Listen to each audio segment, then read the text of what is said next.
What happens when a racist cop targets the wrong man, and the truth unravels in front of a crowd? It was a sunny Saturday afternoon in Portland, Oregon, a day when families filled the local parks, joggers lined the trails, and the aroma of food trucks wafted through the crisp air. At Franklin Park, one of the city's busiest green spaces, the atmosphere was lively but peaceful. Kids played on swings, friends laughed over picnic blankets, and the distant hum of live music added to the charm. In the center of this vibrant scene stood a man named Everett. He was impeccably dressed in a tailored navy suit, with polished shoes, and a calm yet commanding presence. Everett had been sitting at a cafe near the park, reviewing documents for his job as a civil investigator, before a minor misunderstanding turned into something much bigger. The cafe manager, agitated and defensive, was now arguing with Everett over an accidental double charge on his bill. Onlookers could sense the tension, though Everett's voice remained measured. "I understand mistakes happen," he said, holding up his receipt. "But I've already paid once. I'm just asking for a correction." The manager's response, however, was louder and less composed. "You people always think you can come in here and cause trouble," he barked, his words cutting sharply through the air. Everett froze for a moment, taken aback. The phrase, "you people," hit him like a slap, and he could feel the weight of the stares around him. But before he could respond, the door chimed, and in walked Officer Grayson, dressed casually, but exuding the authority of someone used to control. Grayson had overheard snippets of the argument on his way in, and immediately decided he knew what was happening. Without asking a single question, he stepped in between the two men. "What's going on here?" he demanded, his gaze fixed squarely on Everett. The cafe manager pointed angrily. "This guy's causing a scene over nothing," he said. "I want him out." Everett turned to Grayson, his expression calm but firm. "Officer, there's no scene. I was double charged, and I simply asked for it to be fixed, that's all." But Grayson wasn't listening. His mind was already made up. To him, Everett's sharp suit and composed demeanor didn't matter. He saw a problem that needed to be dealt with, quickly and forcefully. "Step outside," Grayson ordered, his hand twitching near his hip, where his baton rested. Everett's voice dropped, steady and low. "I've done nothing wrong, officer. I'm happy to talk, but there's no need for this." Grayson's response was swift and chilling. "I said step outside." But before Everett could say another word, the situation escalated in ways no one at the cafe could have anticipated. The cafe fell silent as Officer Grayson's voice rang out, his words sharp and unyielding. A few patrons exchanged uneasy glances, while others reached for their phones, sensing something was about to happen. Everett stood his ground, his hands clearly visible, but his composed demeanor seemed only to agitate Grayson further. "Officer, I'm not resisting," Everett said, his voice calm but resolute. "There's no need for this aggression." Grayson's jaw tightened. "Don't tell me how to do my job," he snapped, stepping closer, the baton now unhooked from his belt. The tension in the room was palpable, the air thick with the weight of unspoken assumptions and fears. As Everett raised his hand slightly, in a gesture of openness, Grayson took it as defiance. Without warning, the baton came down hard, striking Everett on the shoulder. The crack of impact echoed through the cafe, followed by collective gasps from the crowd. "Stop!" a woman near the counter yelled, her voice trembling. "He didn't do anything." Everett stumbled but remained upright, clutching his arm. His eyes met Grayson's, and for a moment the room seemed frozen in time. The look on Everett's face wasn't one of anger, it was a quiet, piercing disbelief. "Officer, you're making a mistake," Everett said, his voice still steady despite the pain. "You don't know who I am, or why I'm here." Grayson's face flushed with a mix of adrenaline and frustration. "I don't care who you are," he barked. "You don't get to cause problems and act like a victim." At that moment, a young man near the back of the cafe, phone in hand, began recording. Others followed suit, their screens capturing every detail. The officer's aggression, Everett's restraint, and the murmurs of outrage growing louder with each passing second. "Someone call 911!" a patron shouted, irony dripping from the plea. "This is police brutality!" Grayson turned briefly, his gaze flickering to the phones pointed in his direction, but his grip on control didn't loosen. Instead, he grabbed Everett by the arm and began dragging him toward the door. Everett didn't resist, his calm demeanor contrasting sharply with the chaos around him. As they stepped outside, the scene spilled into the park. Families stopped mid-play, joggers slowed to a halt, and a crowd began to gather. Everett's voice, though pained, was clear. "This isn't how justice works," he said, addressing not just Grayson, but everyone watching. "This isn't right." The recording continued, capturing Grayson's growing unease as more voices joined in. "Let him go," someone shouted. Another chimed in. "You're out of line, officer." Grayson's hand wavered on his baton, the weight of the crowd's judgment beginning to sink in. But before he could respond, a voice from the back of the crowd cut through the commotion. "Hey, isn't that the civil rights investigator? I've seen him on the news." A murmur rippled through the onlookers as realization dawned. Everett wasn't just another cafe patron. He was Everett James, a prominent investigator for the state's Human Rights Commission, known for uncovering cases of systemic discrimination across the city. The man Grayson had struck wasn't a troublemaker. He was a watchdog for justice. Grayson's confidence faltered, his grip loosening slightly on Everett's arm. But the damage was done. Cameras were still rolling, and the crowd's outrage was now laser-focused on him. But this was only the beginning. The fallout from this moment would unravel faster and cut deeper than anyone expected. By the time the police cruiser arrived, Officer Grayson's composure had crumbled. The crowd outside the cafe had swelled, their voices louder and angrier. Everett, now seated on a park bench with ice pressed to his shoulder, remained remarkably composed. His quiet dignity contrasted sharply with the chaos around him. The arriving officers, alerted by frantic calls from witnesses, immediately realized something was off. One of them, Sergeant Paula Hensley, approached Everett cautiously. She had seen his face before, on local news segments and in public hearings, and the pieces of the puzzle quickly fell into place. "Mr. James?" she asked, her tone softer than usual. "Are you all right?" Everett nodded, his calm eyes locking onto hers. "I'm fine," he said, "but this needs to be documented." Sergeant Hensley looked over at Grayson, who was now visibly shaken, his hands fidgeting as he tried to explain himself to the other officers. "He was being uncooperative," Grayson muttered, avoiding eye contact. But his words carried no weight against the sea of phone recordings and eyewitnesses. Hensley turned back to Everett. "Would you like to press charges?" Everett's response was measured. "I'd like the truth to come out, Sergeant. I'm not here to punish. I'm here to reveal what's broken." What followed was a whirlwind of statements, reports, and phone footage being reviewed at the precinct. Each piece of evidence painted a damning picture of Grayson's actions. But what truly shocked the department wasn't just the incident. It was Everett's reason for being at the cafe in the first place. As the investigation unfolded, it became clear that Everett had been working undercover for months, quietly collecting evidence of discriminatory practices in local businesses. The cafe, as it turned out, was one of several establishments he'd flagged for biased treatment of customers based on their race or appearance. His role as a civil investigator wasn't just a job. It was a mission to expose the subtle yet pervasive inequities woven into the fabric of daily life. The department's internal affairs team quickly took over, their focus shifting from the cafe incident to a broader examination of Grayson's record. What they found was troubling. Complaints of excessive force, biased language during stops, and a pattern of targeting minority communities had been quietly filed away over the years. Grayson's behavior that day wasn't an anomaly. It was the culmination of a long, unchecked history. News of the incident spread rapidly, with clips from the cafe going viral within hours. Social media exploded with outrage, hashtags calling for justice trending nationwide.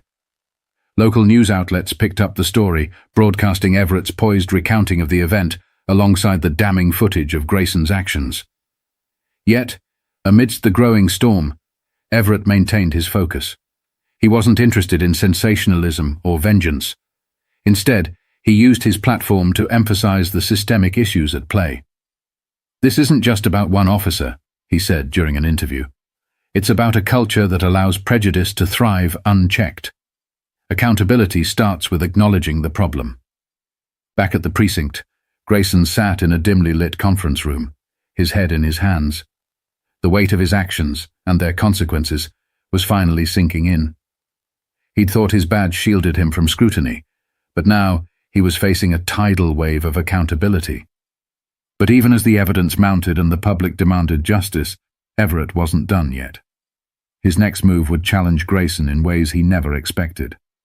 The city of Portland was buzzing. News outlets replayed the footage on a loop, and online forums erupted with debates about policing, bias, and accountability. Protesters gathered outside the cafe, demanding justice not only for Everett, but for countless others who had experienced similar treatment. Signs reading, "Justice for All" and "End Bias in Policing" lined the streets, and speakers took turns sharing their own stories of discrimination. Everett's face became a symbol of quiet strength. His interviews went viral, not for their outrage, but for their measured, empathetic tone. "Anger won't fix this," he said on a live broadcast. "Change requires understanding and accountability. We have to address the root, not just the symptoms." For Grayson, the fallout was immediate. He was placed on administrative leave pending an internal investigation, and his name became synonymous with everything wrong in modern policing. Neighbors avoided him, friends distanced themselves, and his own family struggled with the shame of his actions. The man who once wielded authority with pride now felt its absence, like a weight pressing on his chest. At the same time, the cafe faced its own reckoning. Patrons boycotted the business, and the manager who had escalated the situation resigned under pressure.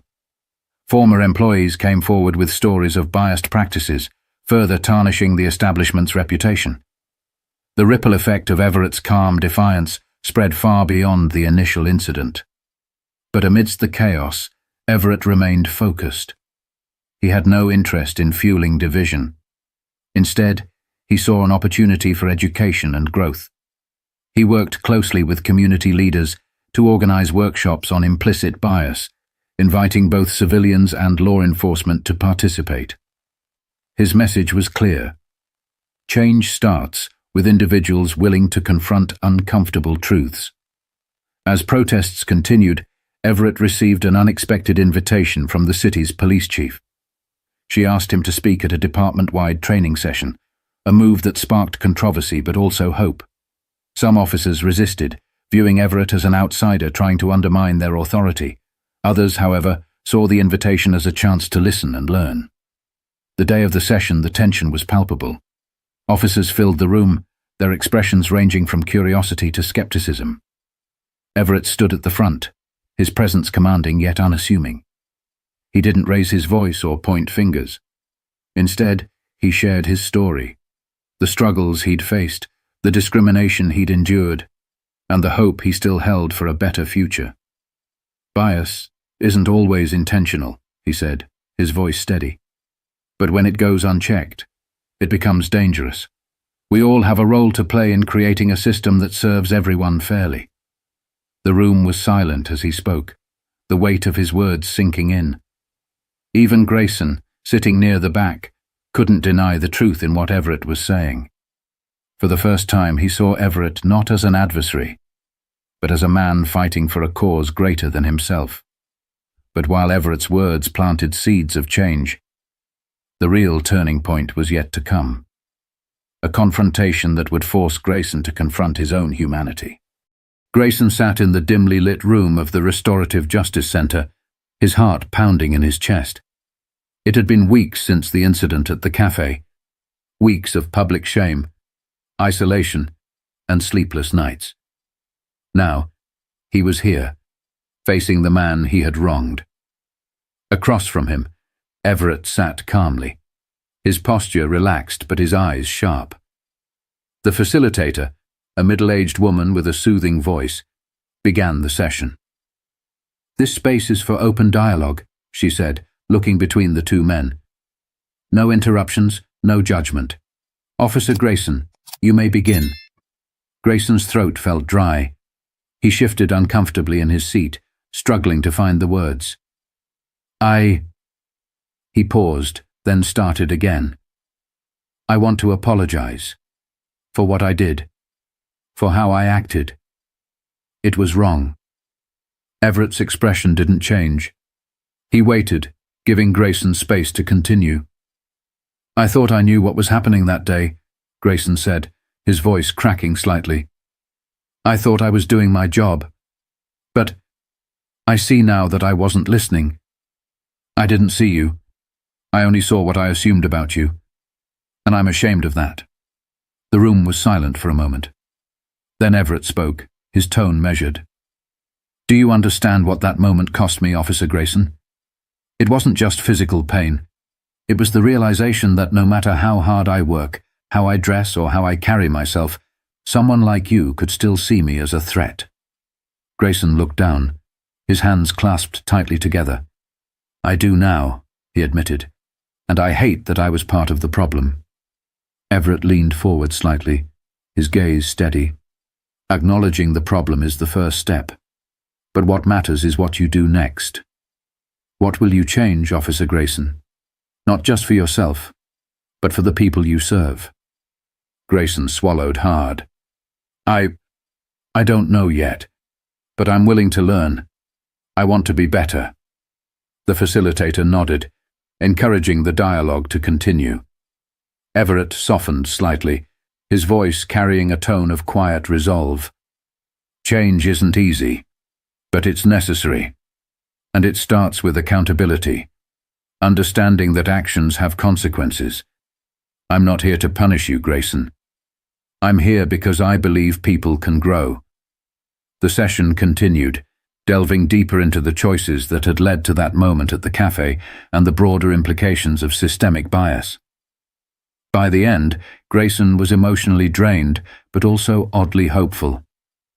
For the first time, he felt the weight of his responsibility, not as a burden, but as an opportunity to make amends. But the real test wasn't in this room. It was in how Grayson would carry these lessons into his life moving forward. In the weeks following the restorative justice session, Grayson began to take deliberate steps to address the damage he had caused, not just to Everett, but to the community he was sworn to protect. His first move was attending every workshop on implicit bias offered by the department, even the optional ones. At first, he felt like an outsider, surrounded by people who now saw him as the poster child for misconduct. But he stayed, listened, and took notes, his silence speaking louder than any defensive words could. Meanwhile, Everett continued his mission, using the platform the incident had given him to amplify the voices of those often ignored. He spoke at town halls and schools, sharing his story not to incite anger, but to inspire change. His message was simple.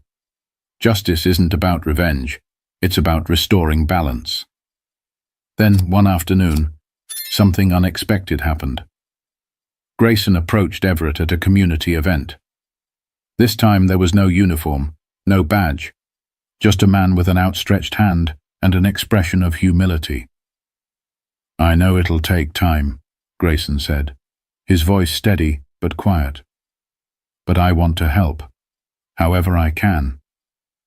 Everett studied him for a moment before shaking his hand. Then start by listening, he replied. The rest will follow. Together, they began collaborating on a new initiative, a joint program between the police department and the Human Rights Commission. The goal was to bridge the gap between law enforcement and the communities they served, fostering mutual understanding through dialogue and training.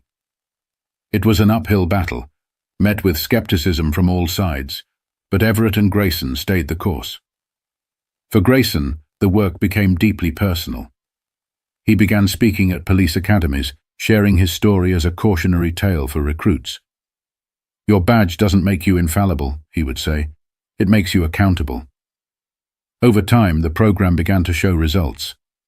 Complaints of misconduct dropped, community trust improved, and officers started approaching their roles with greater empathy. It wasn't a perfect system. There were still setbacks and challenges, but the change was undeniable. As for Everett, His resolve only grew stronger. He remained a relentless advocate for justice, but he never lost sight of the humanity in his mission. "We all make mistakes," he often said. "What matters is whether we learn from them." But this wasn't just Everett's story or Grayson's. It was a story about what can happen when accountability meets courage, and when individuals choose to see each other not as adversaries, but as people. Months turned into a year, and the city began to feel the ripple effects of Everett and Grayson's efforts. The program they had started didn't just change policies, it changed people. Officers who had once dismissed the idea of bias training began to speak openly about their experiences, acknowledging their blind spots and taking steps to do better. Community members who had lost faith in the system started to see glimpses of hope. Everett's story and the way he handled the injustice he faced became a testament to the power of grace under pressure. His ability to channel pain into progress showed that real change often begins with one person refusing to give in to anger or despair. For Grayson, the journey was far from over, but he was no longer the man who walked into that cafe with assumptions and arrogance. He carried the weight of his mistakes not as a burden, but as a reminder to remain vigilant against the biases that once ruled his decisions. And though he could never undo the harm he had caused, he dedicated himself to ensuring it wouldn't happen again. Not on his watch. As the story spread beyond Portland, it became a source of inspiration. It reminded people that accountability isn't about tearing each other down. It's about building something better together. The conversations Everett and Grayson started echoed across communities, sparking dialogues about justice, empathy, and the courage to face uncomfortable truths. And so, the story leaves us with a question. What kind of change are we willing to fight for? Are we brave enough to look inward, to confront our own biases, and to stand up for what's right, even when it's difficult? If this story resonated with you, share it, talk about it, and think about how you can be part of the solution in your own community. And don't forget to subscribe for more stories that inspire action and spark important conversations.